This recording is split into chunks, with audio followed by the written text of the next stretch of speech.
The people who want love the most are often the best at blocking it. This sounds impossible, but research on attachment styles proves it is true. People with the deepest fear of being alone are the most likely to engage in behaviors that push others away. They desperately want connection while unconsciously creating distance. They seek love while building barriers against it. Psychology shows that these barriers usually formed in childhood as protection, but they continue operating in adulthood, where they cause the opposite of what they were meant to do. A profound teaching suggests that instead of seeking love, we should seek the barriers we have built against it. Modern science explains why this counterintuitive approach is the real path to lasting connection. Have you ever found yourself attracted to people who are emotionally unavailable, while losing interest in those who show genuine care? Have you pushed someone away just when the relationship was getting serious? Have you created drama or conflict whenever things became too peaceful and stable? If so, you have experienced what psychologists call attachment barriers. These are not character flaws or conscious choices. They are automatic psychological responses that develop to protect you, but now interfere with your ability to form lasting bonds. According to research published in attachment theory studies, these patterns are incredibly common. Adults with insecure attachment styles, which make up roughly 60% of the population, consistently engage in behaviors that sabotage their own relationships. But here is what makes this phenomenon so puzzling. The people who display these patterns are usually the ones who want love and connection the most. Studies show that individuals with anxious attachment styles desperately crave intimacy, but simultaneously engage in behaviors that drive partners away. They might become overly clingy, constantly seek reassurance, or create tests and drama to gauge their partner's commitment. People with avoidant attachment styles deeply want to be loved, but unconsciously maintain emotional distance through various defense mechanisms. Research reveals that these seemingly contradictory behaviors make perfect sense when you understand their origins.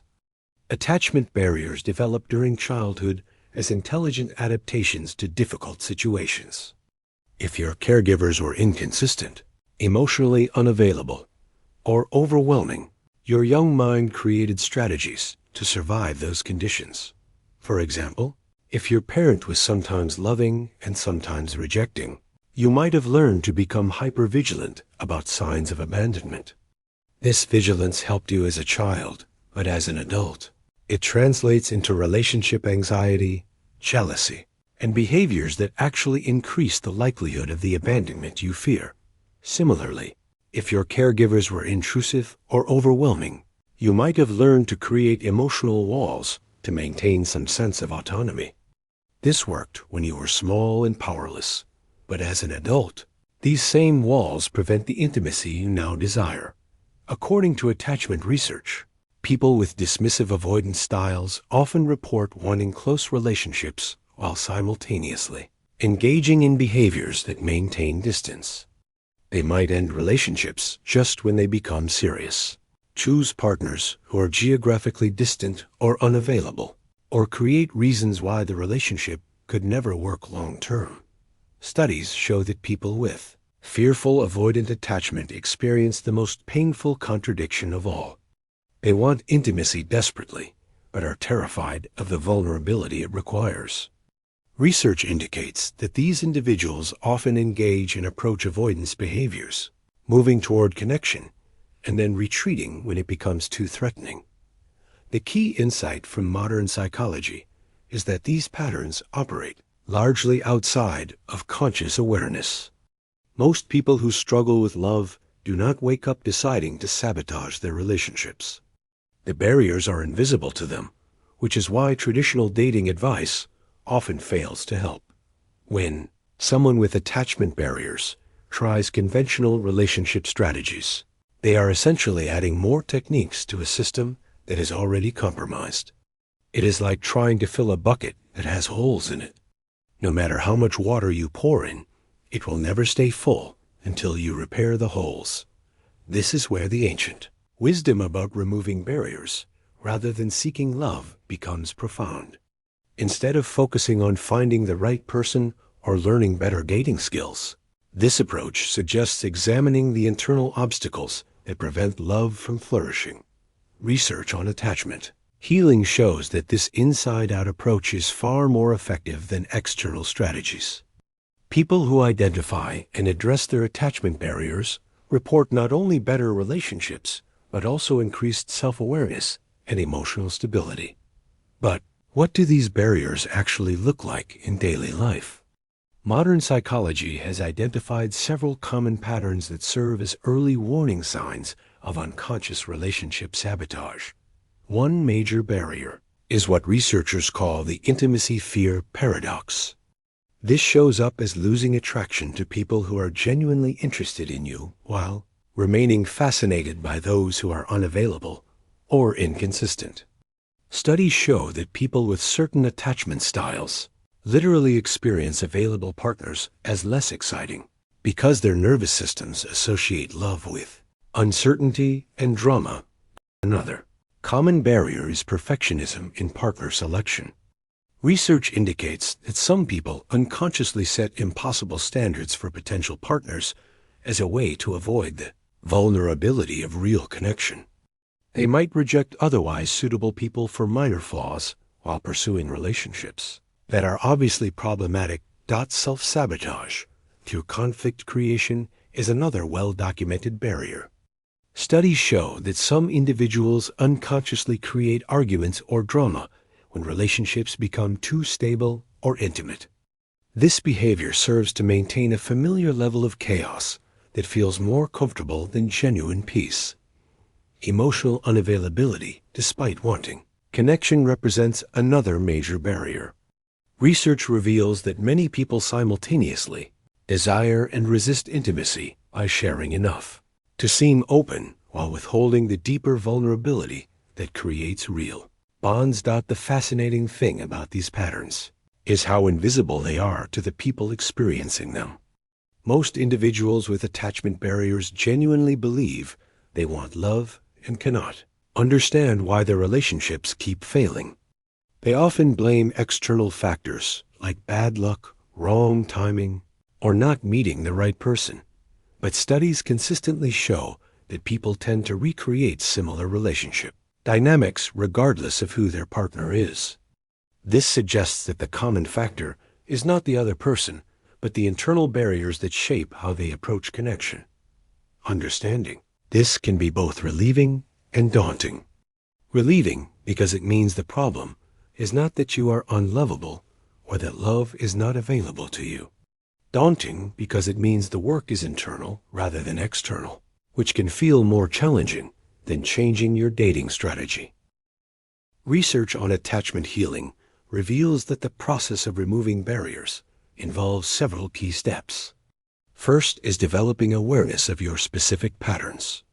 Most people operate from these patterns automatically without ever examining them consciously. Studies suggest that this awareness often comes through observing your reactions to relationship situations. Do you feel more anxious when someone shows consistent interest? Do you find reasons to end relationships just when they could become serious? Do you feel bored by kindness and excited by drama? The second step involves understanding the original function of these barriers. Research shows that all attachment strategies made sense in the context where they developed. Your barriers were not mistakes. They were intelligent adaptations to difficult situations. For example, if you learned to shut down emotionally when people got too close, this might have been necessary to survive an intrusive or overwhelming caregiver. If you learned to be hypervigilant about abandonment, this might have helped you navigate an unpredictable family environment. Understanding the original purpose of your barriers can reduce self-criticism and create compassion for the younger self developed these strategies. Studies show that self-compassion is crucial for attachment healing because shame and self-judgment actually reinforce the very barriers you are trying to remove. The third step involves consciously choosing different responses when your attachment system is activated. This does not mean forcing yourself to act differently, which often creates more internal conflict. Instead, it means developing the capacity to pause and choose rather than reacting automatically. Research indicates that this process takes time and patience. Attachment patterns developed over years or decades do not change overnight, but studies consistently show that conscious attention to these patterns can create significant shifts in relationship outcomes. One important finding from attachment research is that you do not need to completely heal all your attachment wounds to have successful relationships. What matters is developing enough awareness to recognize when your barriers are activating and enough flexibility to respond differently when they do. For example, if you notice yourself starting to create distance when someone shows genuine care, simply recognizing this as an old protective pattern can give you choice about how to proceed. You might choose to share your awareness with your partner rather than acting on the impulse to withdraw. Studies show that this kind of transparency often deepens intimacy rather than damaging it. When people can name their patterns and ask for support in working with them, it creates connection rather than distance. The research also reveals that certain relationship environments are more supportive of attachment healing than others.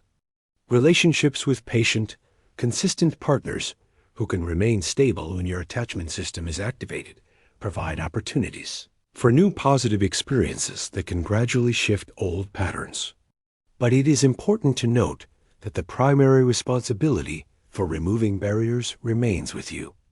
No partner can heal your attachment wounds for you, and expecting them to do so often creates additional barriers rather than removing existing ones. Modern psychology emphasizes that attachment healing is an inside job that benefits from support but cannot be done by anyone else. This is actually empowering news because it means your capacity for love is not dependent on finding the perfect person who will not trigger your issues. Instead, as you remove barriers and develop more secure attachment patterns, you naturally attract different types of relationships. Research shows that people with more secure attachment styles tend to choose partners who are also more securely attached, creating positive cycles rather than the negative cycles that characterize insecure attachment. The process is also self-reinforcing in positive ways. As you experience more secure connection, it becomes easier to maintain those patterns. Studies indicate that healthy relationships can actually help heal attachment wounds over time, as long as you are consciously participating in the process, rather than hoping it will happen automatically. This brings us back to the wisdom of focusing on barriers rather than seeking love. When you remove the internal obstacles to connection, love becomes possible in ways that external strategies cannot achieve. You stop unconsciously sabotaging relationships and start creating conditions where genuine intimacy can develop. Research consistently shows that this approach leads not only to better romantic relationships, but also to improvements in friendships, family relationships, and professional connections. Attachment patterns affect all types of relationships, so healing in one area tends to create positive changes across your entire social world. The ultimate goal is not to become perfectly secure, which is probably impossible for most adults. The goal is to develop enough awareness and flexibility to recognize your patterns and make conscious choices about how to respond when they are activated. Studies suggest that this kind of conscious relationship with your attachment system is actually more valuable than trying to eliminate all insecurity. It creates resilience and the ability to work through difficulties rather than avoiding them or being overwhelmed by them. Modern psychology offers many tools for this kind of work, from individual therapy focused on attachment healing to mindfulness practices that increase self-awareness. The key is finding approaches that help you develop compassion for your younger self while building new capacities for adult connection. Remember that your barriers developed for good reasons. They were not mistakes or weaknesses. They were the best solutions your young mind could create for difficult situations. Honoring this while choosing to develop new patterns is the path to both healing and love. The beautiful paradox of this work is that as you stop trying so hard to find love and start removing what blocks it, love becomes more available than you ever imagined possible. Not because it was absent, but because it was always there waiting for the barriers to come down.